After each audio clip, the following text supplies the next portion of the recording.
Merci Seigneur. Comment allez-vous? Est-ce qu'on peut juste incliner nos têtes et prier le Seigneur? Seigneur, merci encore pour ce moment que tu nous donnes d'écouter ta parole.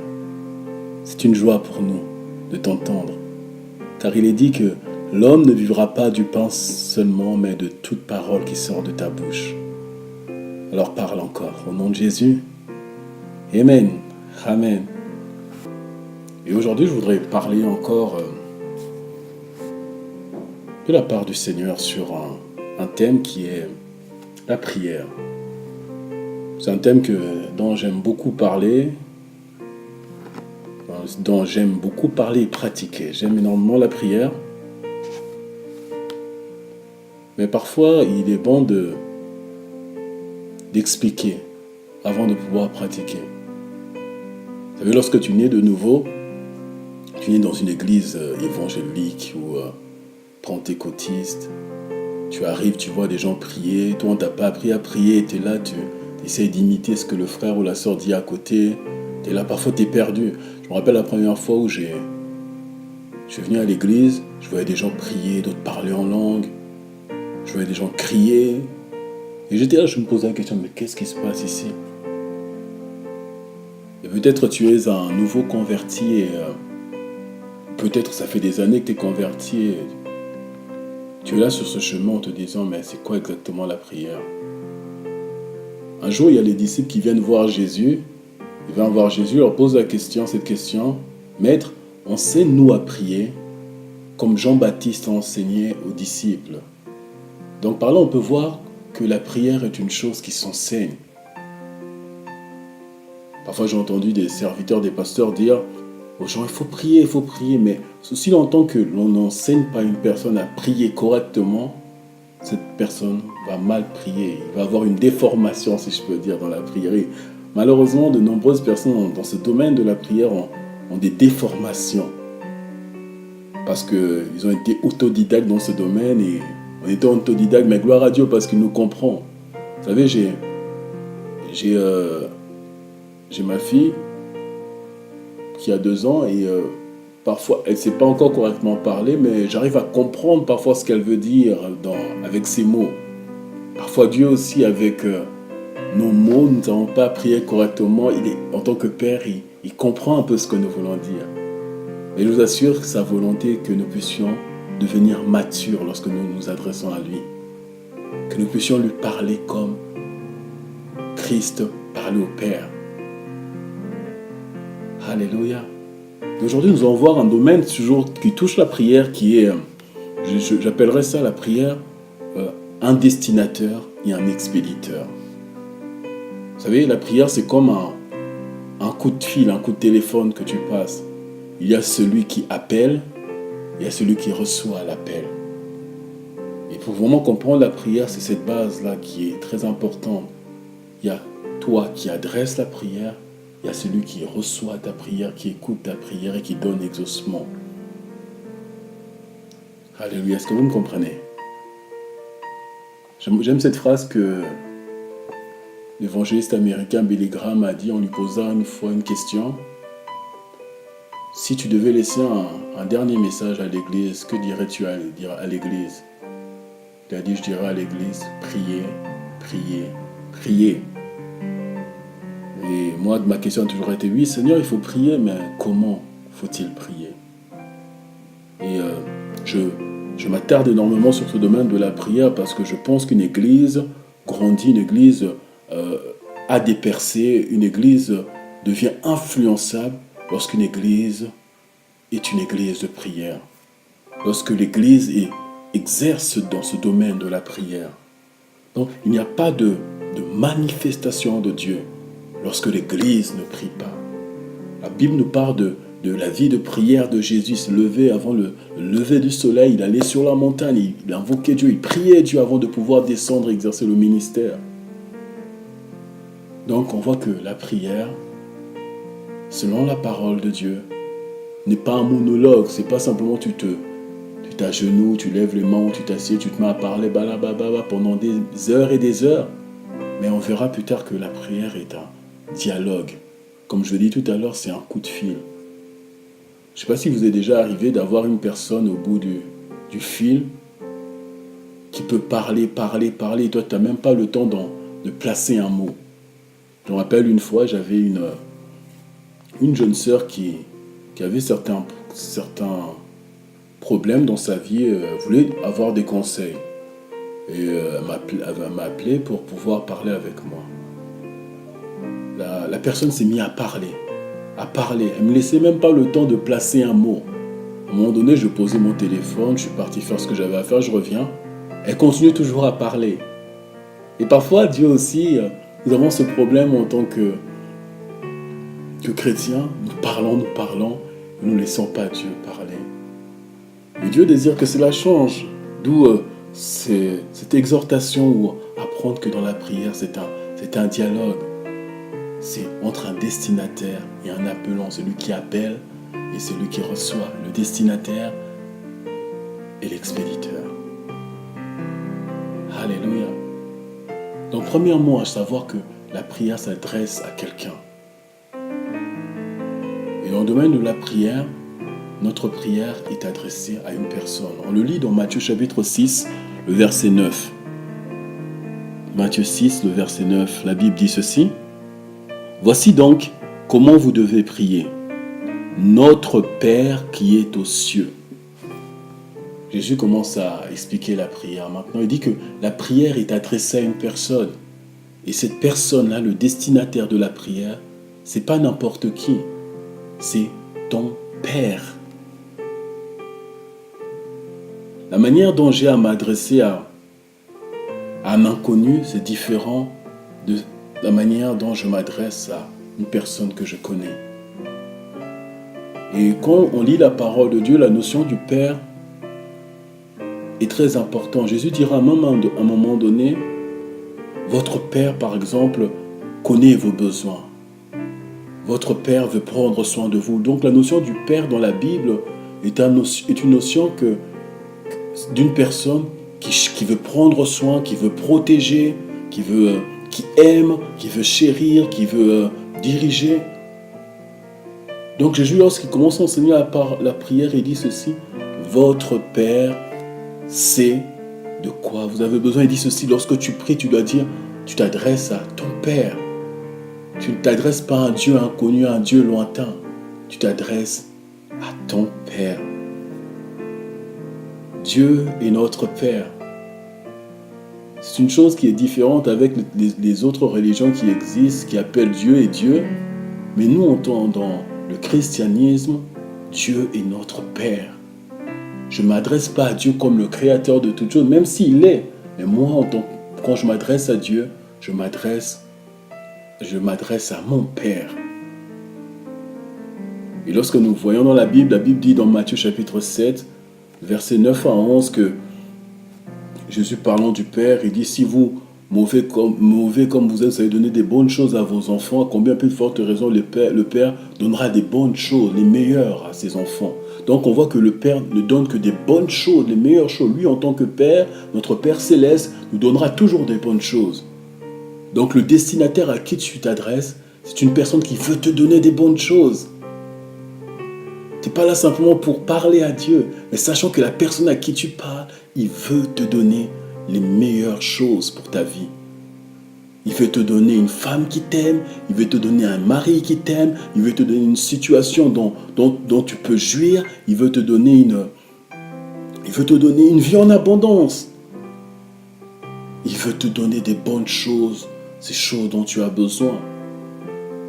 Parfois, je me rappelle lorsque j'étais un peu jeune dans la foi, je m'approchais de Dieu en espérant qu'il aurait pitié de moi, il m'accordera certaines choses, certaines faveurs. Il n'a pas besoin d'avoir pitié de moi parce qu'il est mon Père et en tant que Père, il a ce devoir de me donner des bonnes choses. Dans Matthieu chapitre 6, le verset 31 à 32 dit ceci, que notre Père connaît nos besoins. Votre Père connaît vos besoins. Ton Père connaît ce dont tu as besoin. Matthieu 6, verset 31 à 32 dit, ne vous inquiétez donc point et ne dites pas que mangerions-nous, que boirons-nous, De quoi serons-nous vêtus? Car toutes ces choses, ce sont les païens qui les recherchent. Votre Père céleste sait que vous en avez besoin. Il connaît tes besoins. Donc tu t'adresses à une personne qui connaît tes besoins. Donc lorsque tu pries, tu dis, non, je m'adresse à quelqu'un qui m'aime, quelqu'un qui connaît mes besoins.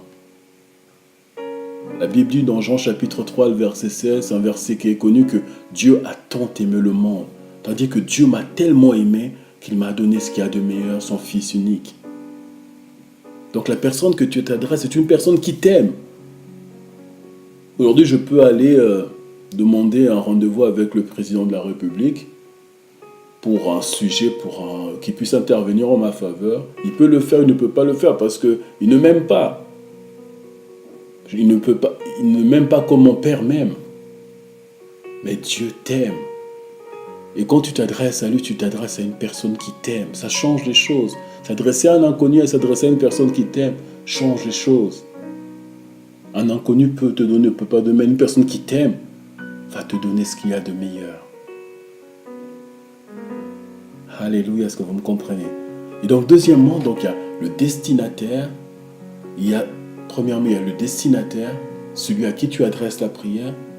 Et il y a toi à côté, c'est toi qui passes le coup de fil. Il y a toi qui appelles. Lorsqu'on parle d'un père, on parle aussi des enfants. Donc la prière est un domaine qui est un dialogue entre un père et son enfant. C'est de cette manière-là que je définirai la prière aujourd'hui.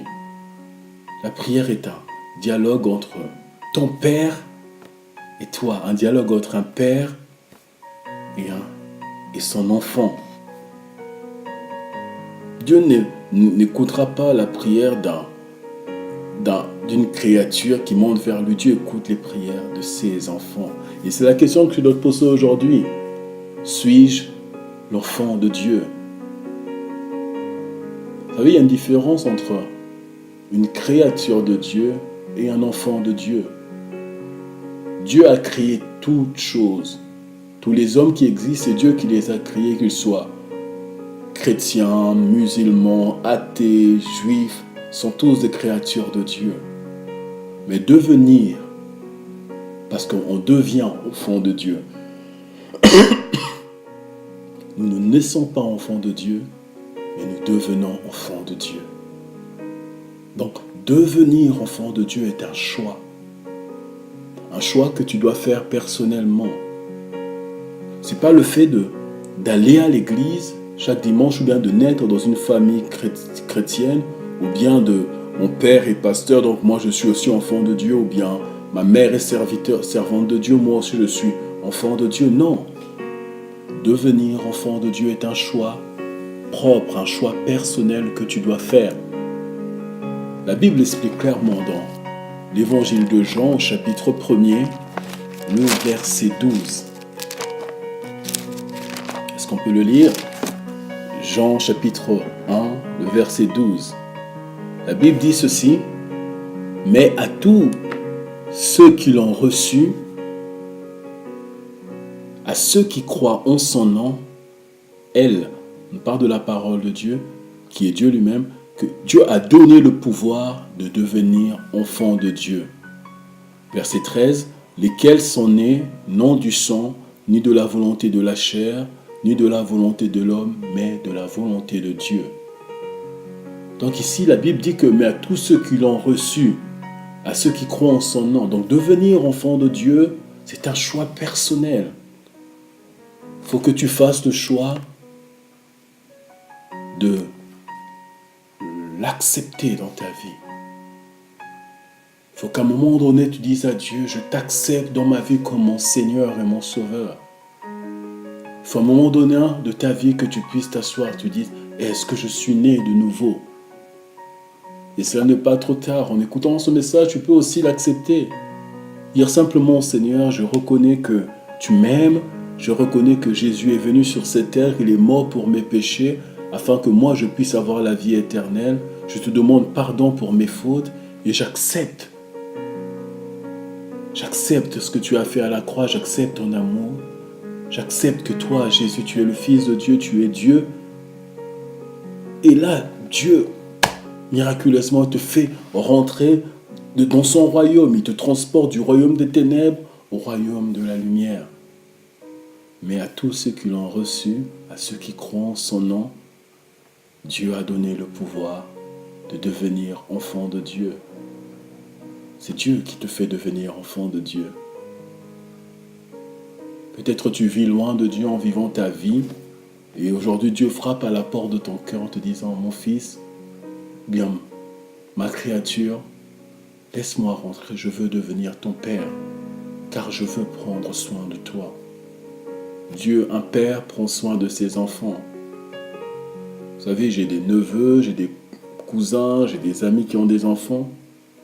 En tant que père, la première personne dont je prends soin, ce n'est pas les enfants des autres. C'est premièrement mes enfants à moi. Et Dieu, en tant que père, il prendra premièrement soin de ses enfants. Même si parfois il fait grâce même à ses créatures. Mais il prend soin de ses enfants premièrement.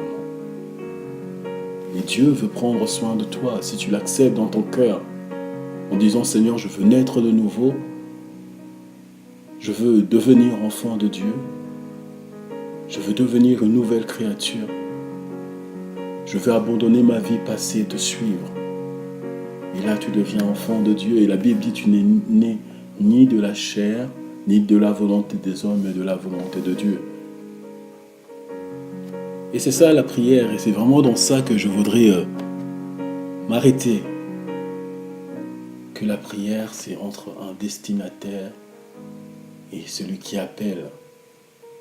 Entre un père et son enfant. Alléluia. Si vous comprenez la prière.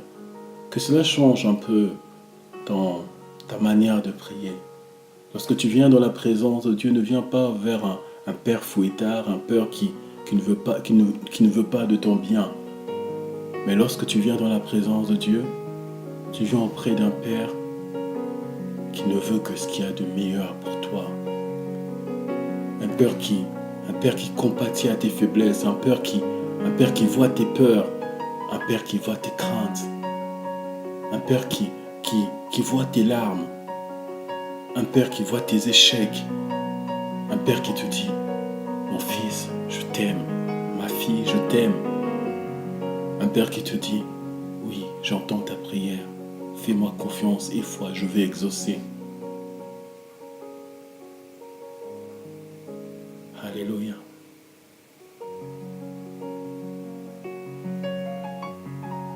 Vous savez, beaucoup ont grandi sans père, sans cette figure paternelle, et parfois ils ont du mal à reconnaître, à croire, à comprendre que Dieu est un père pour eux qui veut prendre soin d'eux. Je me rappelle, il n'y a pas longtemps, je parlais avec une bien-aimée qui me disait, mais je n'arrive pas encore je ne ressens pas l'amour du Père. Avant de pouvoir ressentir l'amour du Père, l'amour de Dieu pour toi, il faut que tu crois d'abord que Dieu est ton Père. Un Père aimant, un Père qui connaît tes besoins, un Père qui veut te donner le meilleur. Commence à l'accepter dans ton cœur. Et parle-lui comme ton Père. Arrête de t'adresser à lui comme ton Dieu. Même s'il est, mais lorsque tu pries, il est ton Père. Tu t'adresses à un Père. Papa, regarde telle situation. Papa, qu'est-ce que tu dis? Tu as dit que tu es mon Père et un Père prend soin de ses enfants. Alors pour telle chose, papa, vois. Je n'y arrive pas. J'ai beau essayer, les portes sont fermées. Papa, s'il te plaît, interviens. Papa agit parce que c'est ton papa. Mon papa est fidèle. Alléluia. Ton Père est fidèle. Donc quand tu viens dans ta présence le matin durant ton culte, bien durant ton temps de prière, et quand tu fermes tes yeux, et tu parles à quelqu'un qui te connaît, à quelqu'un qui t'aime, à quelqu'un qui veut prendre soin de toi, à quelqu'un qui n'est pas loin de toi, à quelqu'un qui connaît tes besoins. Et peut-être en ce jour, tu écoutes ce message. Tu voudrais une autre relation avec Dieu. Tu voudrais, moi aussi, mon frère, je voudrais que mon temps de prière change, que je puisse m'adresser à Dieu comme un père. Et cela est possible. Juste là où tu es, un instant, ferme tes yeux et laisse le Saint-Esprit venir imprégner cela dans ton cœur. Que celui qui a créé le ciel et la terre n'est pas simplement Dieu, mais il est ton Père à toi. Laisse le Saint-Esprit venir dire à ton cœur, mon enfant, ton Père connaît tes besoins. Laisse le Saint-Esprit venir sécher tes larmes. Laisse ton Père te prendre dans ses bras en cet instant et te dire, mon enfant, ne crains rien, approche-toi de moi, car je suis un Père pour toi. Alléluia. Seigneur, merci encore pour ces instants. Merci pour ta parole qui est vérité. Ô Esprit de Dieu, continue à travailler dans les cœurs, à faire comprendre cette vérité.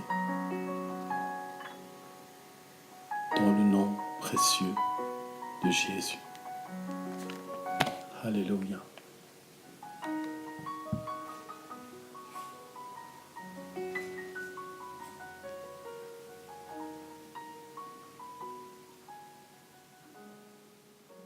Alléluia.